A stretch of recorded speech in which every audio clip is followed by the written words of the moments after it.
Good afternoon to everyone. It's two good things that we celebrate right now. One will be the signing of the highway bill, the Arkansas Highway Improvement Act of 2016. And the second thing we get to celebrate is that the legislature gets to go home. And there's a little bit of applause there. But I want to congratulate Senator Dismang, leader of the Senate, and Speaker Gillum, who will probably join us shortly, for their great partnership during this session. Their goal was to keep it a 3-day session, and it wound up being a 3-day session.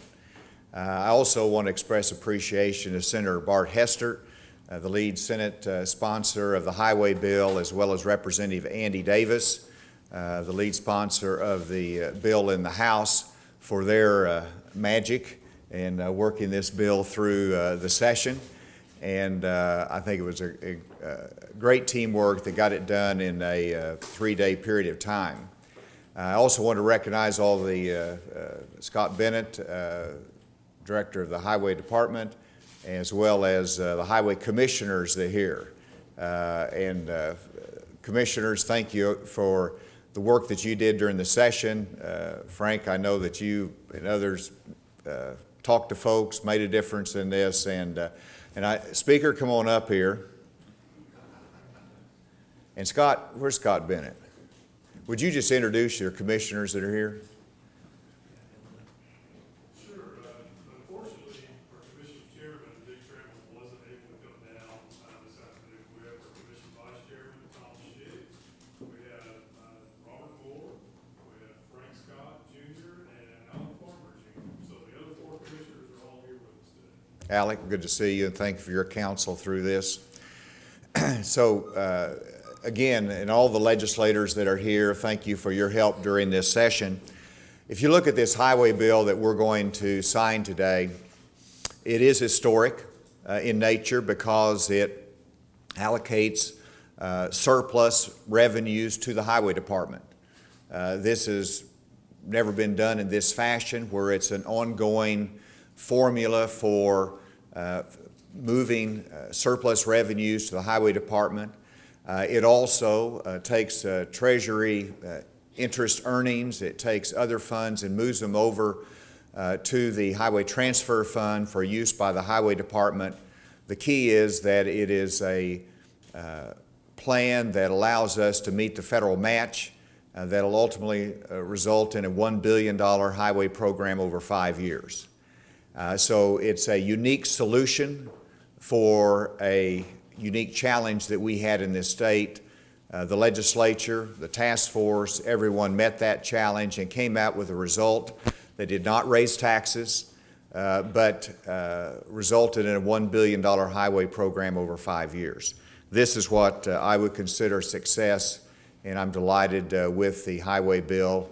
And with that, I'll sign the bill. And before I do, though, let me give Senator Hester, Representative Davis, anything you want to say?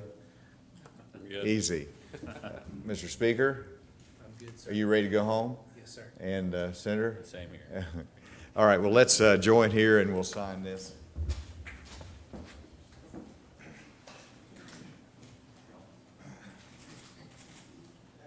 Commissioners, come on around here.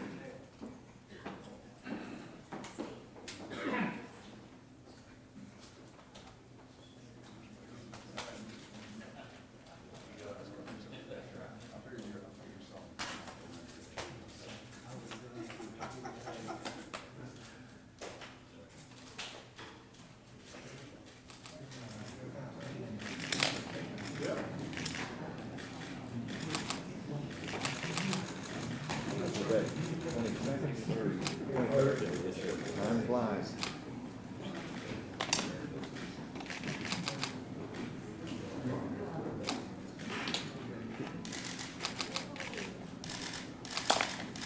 With that, the Arkansas Highway Improvement Plan of 2016 has now been signed into law, and we've got some work to do. Y'all got some highways to build? I'd like to hear that. Andy? House bill. Art, you get well done. Thank you, sir. Appreciate it.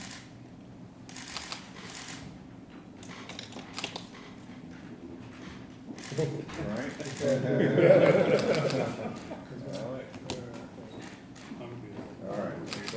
I'm good. I owe you one. Y'all stay handy. You might have some difficult questions answered. Do y'all have any questions? Think about it. We've got some criticism of the proposal today. Senator Ingram talked about the problems this can pose for the budget in future years, especially if there's a downturn or emergencies where, the legislatures typically rely on the surplus for things like that. Any concerns about what this may mean if that happens down the road? No, Senator Ingram is really not making a good argument there. Whenever you look at the risk for the future, first of all, 25% is what is allocated of the surplus money for highways. If you have a downturn in the economy, then we still will have a surplus, but because we budget conservatively, but it'll be less in amount, but it'll still just be 25%. If you had zero, there's not anything at risk because 25% of zero is zero. But historically, it's been over the last 10 years, $48 million per year. So it's a very conservative and prudent way to fund the highways. The other concern people express is that there's not enough money for legislative GIF. I would say that's a good thing. That's the surplus has been allocated toward general improvement funds across this state, and keeping the downward pressure on that, I think allows us to put more money toward the highways, put more money toward tax reductions, put more money toward the other needs of the state. You guys have tackled some big issues in the special sessions, whether Medicaid, now highway. I know another big issue that you talked a lot about is parole and prison reform. I was wondering if you could maybe address what it seems like the next big project on the list of things that you've been talking about. That is on the list, and we're waiting right now for some studies to be completed in terms of our prison population and the pressures on that prison population and whether our sentencing policies in Arkansas are on target or not. So we'll get that information. We'll make some judgments based upon that. But also the good news, as you'll remember last year during the general session in April, we had a height of, I believe it was over 4,000 on the backlog, those in the county jail waiting to go to the prisons.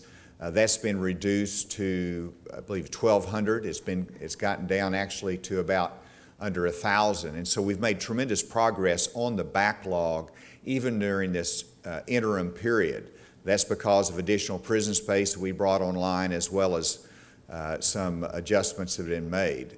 And so there's more work to be done there, but we have made significant progress, and our reentry program and alternative sentencing has made a difference as well. So we want to continue to monitor those as they continue to be put into place. And just one follow-up on that. You've heard, I'm sure, Senator Cotton's claim that not enough people are being incarcerated. I wanted you to respond to that.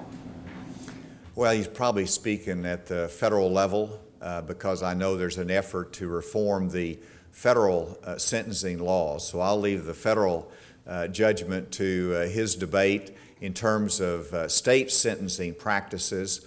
I believe we actually have it pretty close to right in that we are sentencing to prison those that are violent, those that are repeat offenders, habitual offenders, those that pose a risk to society. But we still want to continue to look at those.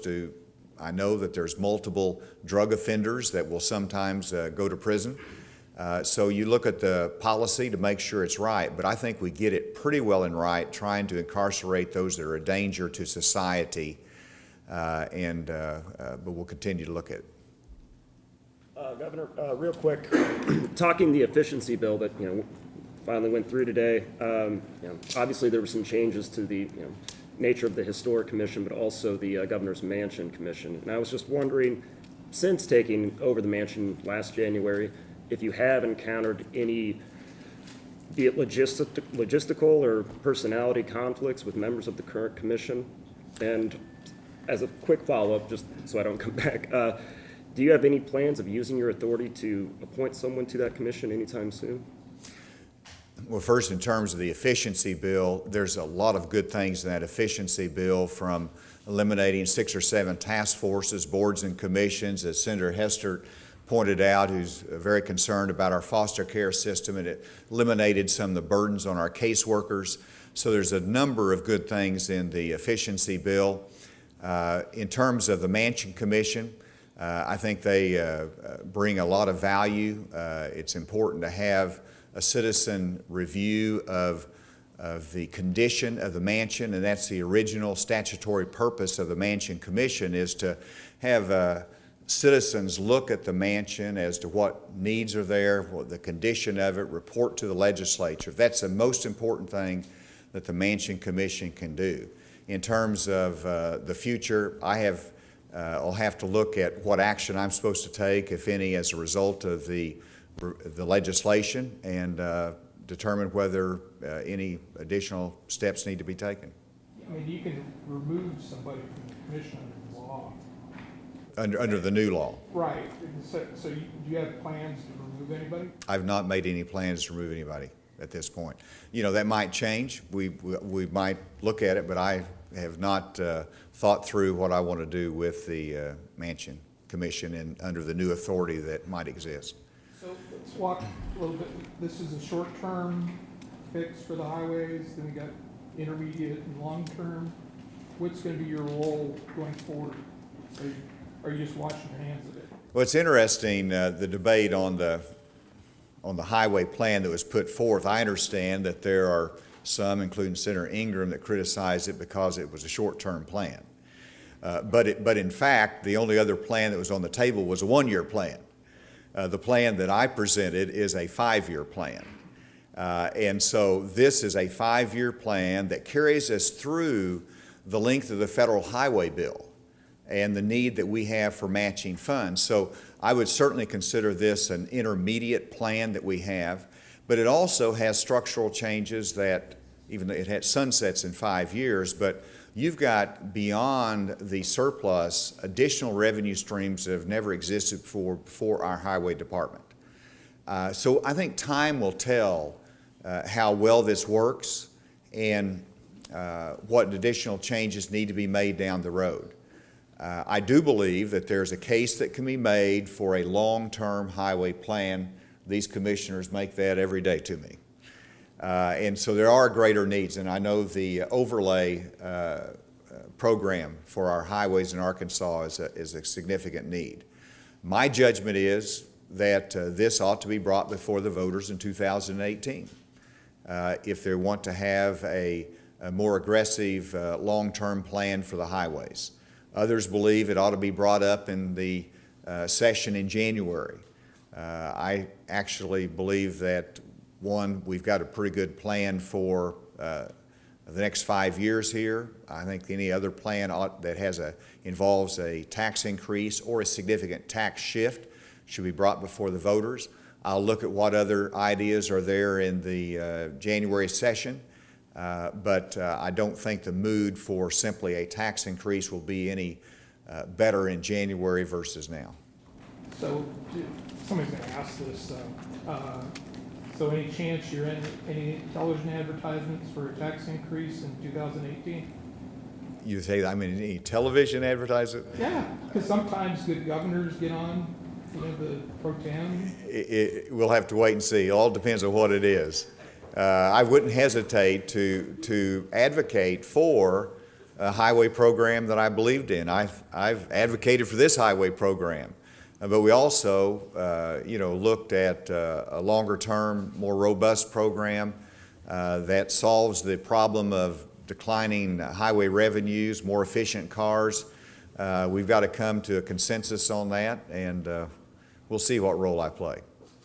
Governor, there are still some legislators who have concerns about one person being over the History Commission.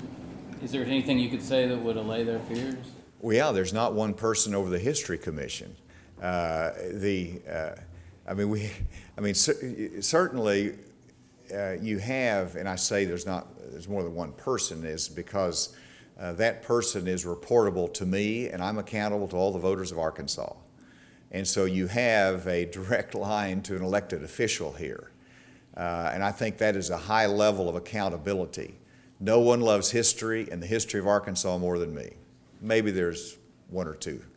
But I do love the history and I value it, and everyone should rest confident that we're going to utilize this change to strengthen the role of the History Department, our History Commission, and the role of Arkansas history and access to the archives to the average citizen. That's the objective of it. Is there any particular place you're gonna move it? I don't know that there ever has been a particular discussion on that. So the answer is we do not know any place that would be moved. And that's the kind of thing that you would want to work with a large group of people to make sure that there's a consensus on it. It works well for public access. And, you know, right now, I've been there. I don't think it is a place that has good parking. I don't think it's a place that very many people would know that it exists. That's where you can go. I think it's fairly well restricted right now to those that are doing deep dive history and studies of history in Arkansas. I think we need to broaden it to, you know, the average Arkansan that has that access and awareness of it. That would be my goal. It'll take a while to get there, but that would be my objective. Thank you all. Quick question. I understand that your son was arrested in Alabama over the weekend. Do you have a comment on that at this time? Well, those are the days that it's tough to be a parent and it's tough to be a son. And I think every parent and every son would identify and understand that problem. My son's an adult, and he will have to address this just like he has had to address other things in the past. Thank you very much.